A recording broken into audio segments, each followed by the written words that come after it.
Hello and namaste, my beautiful friends. I'm Jill Loftus of Nuit Astrology. I'd like to welcome you to your planetary energy forecast for the week of April the 8th, 2024. Everyone is aware, even those who are not interested in astrology, that this week is important because of the upcoming solar eclipse. Now, this will occur at 2:21 p.m. Eastern Standard Time on Monday the 8th. So you're in the energy as you're observing or watching this video on Sunday. Now, we're in between eclipses. The first one was back on March the 25th in the sign of Libra. This one is across the sky in the sign of Aries. In fact, right around 19 degrees of Aries if you know your chart. What makes this eclipse somewhat unique and maybe a little bit less predictable than eclipses tend to be, and they're unpredictable in their very nature. But this one is exact to the degree and minute. Conjunct, which means touching, Chiron. Now, some astrologers don't use Chiron, don't consider it because it is not one of the ancient planetary symbols, but it is the energy of healing, of that which feels damaged, that which inherently doesn't feel whole or complete. And so there is this energy around either finding that healing, initiating new forms of healing, new forms of learning, new forms of service, perhaps even. But also there could be the energy of a new wound created in some way. Now, this eclipse tracks right across the United States, and I know lots of people are flocking to see it, right? To observe it through those special glasses, because of course, part of the reason eclipses, solar eclipses in particular, have a negative reputation is because if you look at them directly with the unaided or uncovered eye, you can become blind. But it is this idea, just think of the energy of it. It's the sun disappearing for a while, and it can really impact, I would say, for sure, Leo energy. I mean, I would think that this would be kind of an exhausting time period for you. But it also can mean the dimming of a solar figure. So it often had the historical indicators of a loss of a king or someone who was, big or important, a solar figure, let's put it that way. Now, if you know where Aries is in your chart, you know that there's a tremendous amount of energy here, right? There's a huge pileup of planets. We call this a stellium, when they become 3 degrees or less conjunct, and that there's more than 3 of them together. This means they are all functioning together, and this powerful nozzle of energy you will feel not just on Monday as you wade through the week, but you will feel it all week. And in fact, I would say that this energy is in play all month. And even into next month, when Mars will sweep through and trigger some of these eclipse points. Now, remember that there can be a bunch of drama. Oh, the eclipse, all these things are going to happen. And you might come through your day and come home at the end of the day and be making your dinner and think, this is a pretty average day for me. Here's the thing. You have to really look at the symbols and symbolic events. For example, when I'm looking at the news right now, I am observing things that might not seem huge, but may potentially become bigger. I'm looking at the bird flu information that's coming through. I'm observing some of this, the arguments around who owns the space and who's paying for space, and launching, companies launching into over American airspace, and who owns that, and do you have to pay for that? I'm looking also at the horrific wars that are going on in all parts of the world, and some of the extreme ups and downs, and just things that are occurring at this time that will impact those events for the good or for the bad. I'm also looking at, for example, this is, you might not have even read this, but in Ecuador, I think it was the vice president, was under indictment, or the government was pursuing him, and he took refuge in the Mexican embassy, and the Ecuadorian police broke into the Mexican embassy and seized him. This is against international law, and it's you may glance over that and think, wow, that really doesn't impact me, but because it's happening now, it may ripple out in bigger and broader ways. And so I was just describing this to a client the other day, to think of the eclipse as very much like a farmer going out and spreading seeds. and the seeds are being planted. And as he's, or she is casting those seeds into the fertile ground, they have an idea of how they're going to grow and what it's going to look like, but not a complete idea of how they will grow and what it will look like. So I don't suggest major initiations for this eclipse, but I do suggest time for introspection. I suggest slowing down, and I suggest be open to the information that's flowing through to you during this time. Now, we also have another major event happening this week, and you'll start to feel this even on Monday. It's not exact till Wednesday, but Mars is meeting Saturn in the sky in the sign of Pisces. Now, this is at 14 degrees, if you know your chart, but 14 degrees is going to be very activated by this kind of simultaneous, I want to move forward, the energy of Mars, and I want to slow things down, the energy of Saturn. This can be the energy of, harsh restrictions. Any one of these energies that I'm speaking about this week could indicate extreme weather events. That was another thing I took note of as the eclipse was approaching, the somewhat minor earthquake that occurred on the East Coast.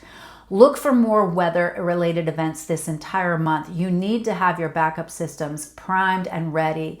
You need to be prepared, even if you're you feel like you've got everything together. Go ahead and test your systems a little bit. Make sure that you've got your batteries backed up. Don't let your phone get down to 10% and things like that. Just baseline preparedness. Don't let your gasoline tank get down to E.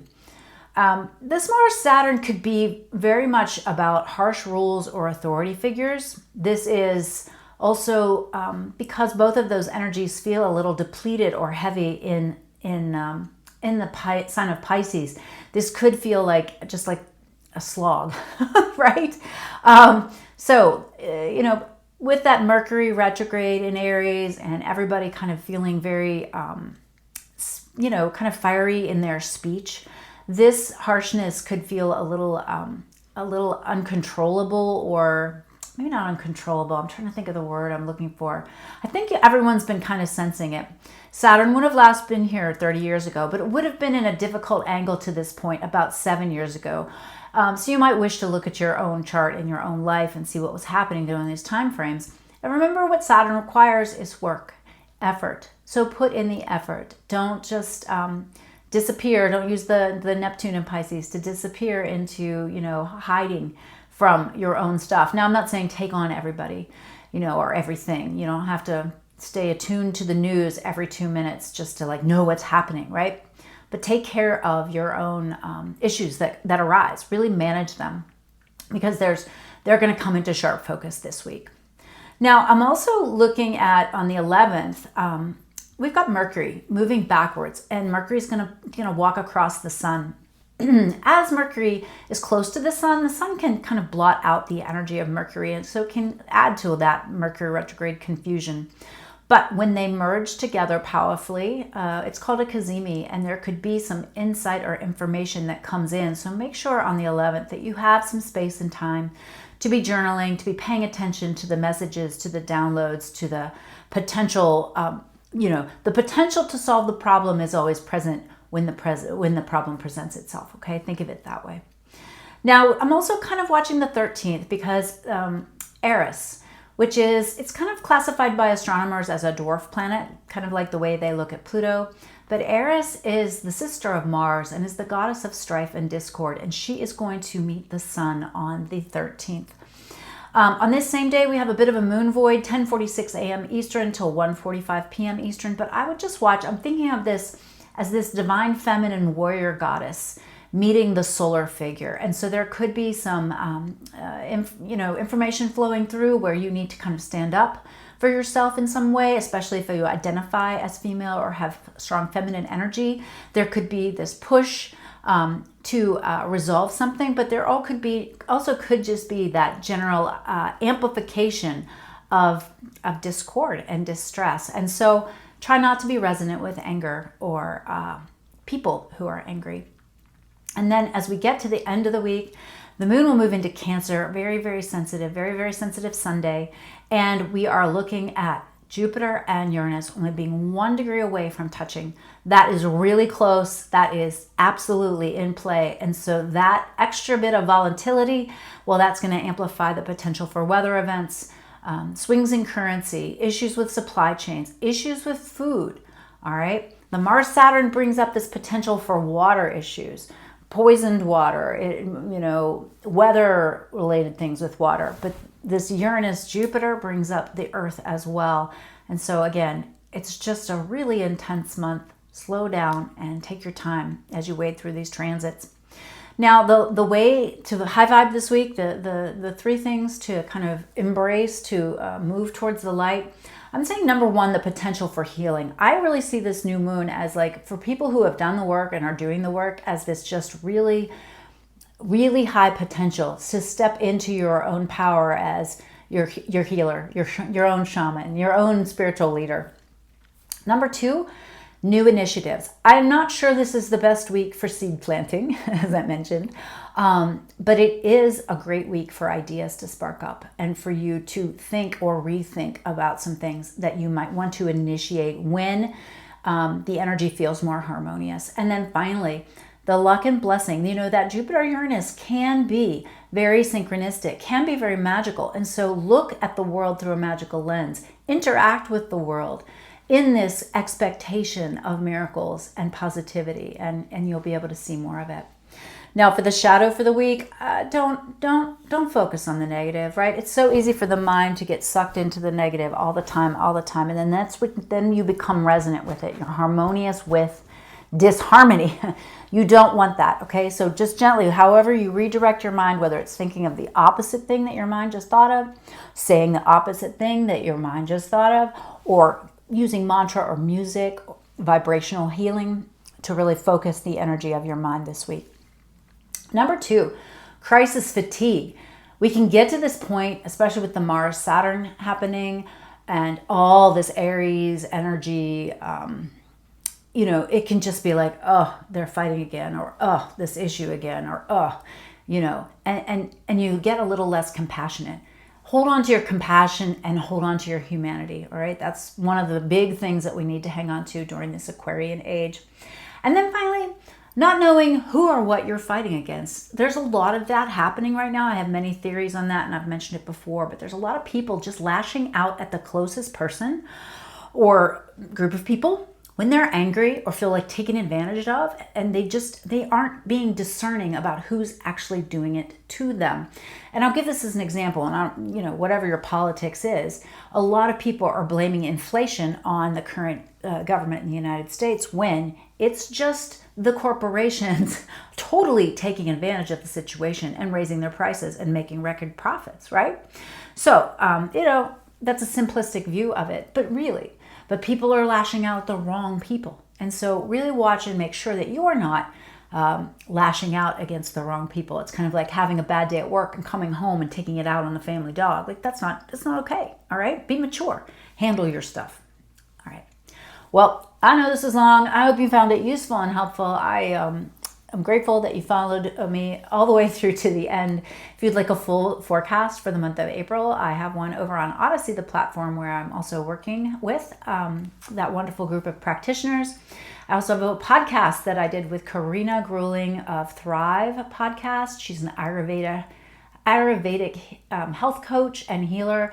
And she and I talk about the astrology of the month and then different Ayurvedic remedies, which I thought was genius. I loved what she had to say, so be sure to check that out.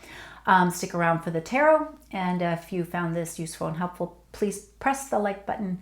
It does help the channel to grow. I wish you the best week. Stay steady. Namaste. Bye. Hello, my dear friends. All right, let's take a look at our Isis Lotus Tarot spread for the very, very pivotal week of April the 8th, 2024. All right, reading for the collective. I personally am quite intrigued to see what the cards have to say. So I feel like the build up to this has been pretty intense.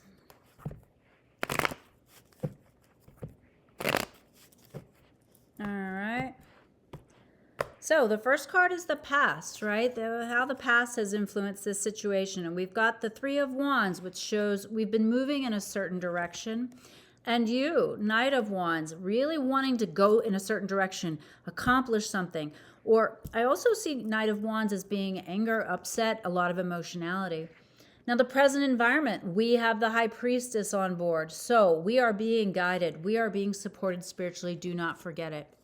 And as these energies come together, 10 of Cups, we have the right environment, the right people, the right place, the right situation. So this is good.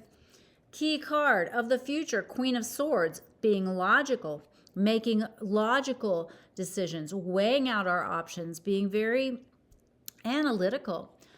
Opposing forces in play, Page of Wands, wanting to start something new, or the Chariot, wanting to take a thing that you've had kind of in the works for a while and move it forward, right? So it's either brand new beginnings or this thing that you've been putting off forever.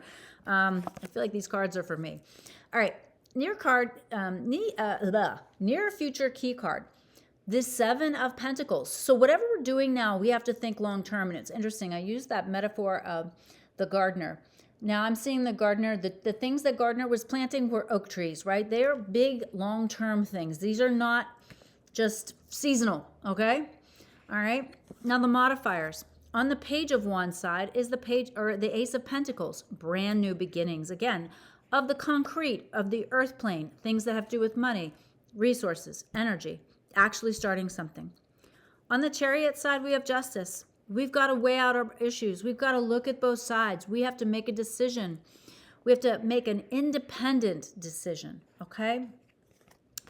With the Page of Wands and Ace of Pentacles, we have the Devil. We might be dealing with an addicted person, somebody who has super intense feelings, somebody who is potentially violent or difficult. There's this very, very extreme energy involved with this new beginning over here. With Justice, we have the Hermit. So you want to move forward, right? You're trying to figure out how, but the Hermit card shows up, which says retreat a little bit, plan, think, pull back and regroup, meditate, pray, okay? You have guidance. Now, on the Page of Wands side, you've got to watch out because here's the Seven of Swords, potential theft or loss. On the Chariot side, the Queen of Cups. She is very intuitive. She uses her intuition, her understanding, her compassion to make her decisions. On the Page of Wands side and the Seven of Swords, we've got the Emperor encountering somebody who's in charge or you stepping to the forefront, right? And then paired with, on the Chariot side, the Queen of Cups, we've got the Nine of Wands. Don't give up, just keep going. So we start out the week moving in this certain direction. We're very passionate about whatever we're doing, Knight of Wands. And we are guided spiritually, High Priestess. And the right environment has shown up for whatever this situation is, 10 of Cups. Now we have to approach things logically and with a long-term view. So we either start something new that's very practical. Watch out for the difficult emotions, tricky people. Watch out that you don't go all in on something where you could lose. You could lose money, time, energy, self-esteem. And step into this role of being more of a decision maker, more of, I call the shots in my life. The emperor asks for people's advice, but takes his own counsel, right?